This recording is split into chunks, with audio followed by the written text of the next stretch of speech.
Good day everyone, my name is Tenure Vitaysar and I'm from BS Intrep Block 2. So today I'm going to discuss about the Sidula personal task.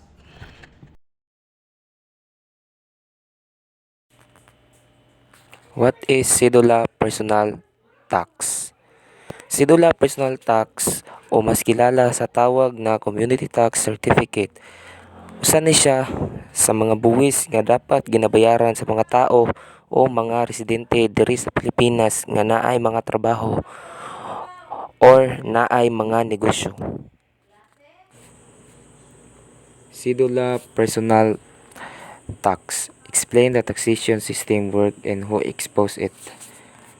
Originally exposed by the Spanish colonial government, it replaced the tribute system in the 19th century and required all residents to pay an annual tax in exchange for certificate of identification. How the system worked.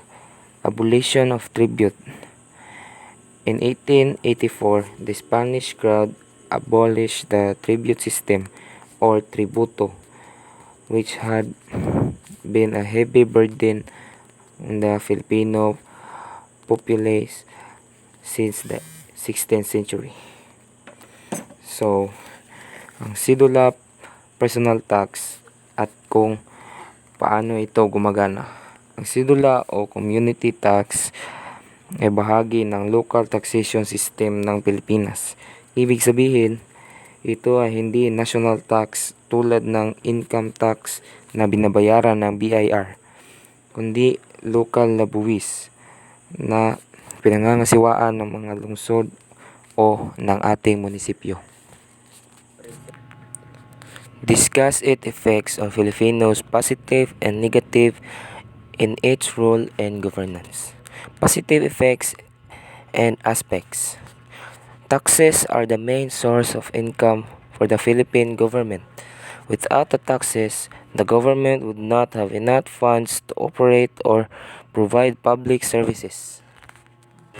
Discuss its effects on Filipinos, positive and negative in its rule and governance.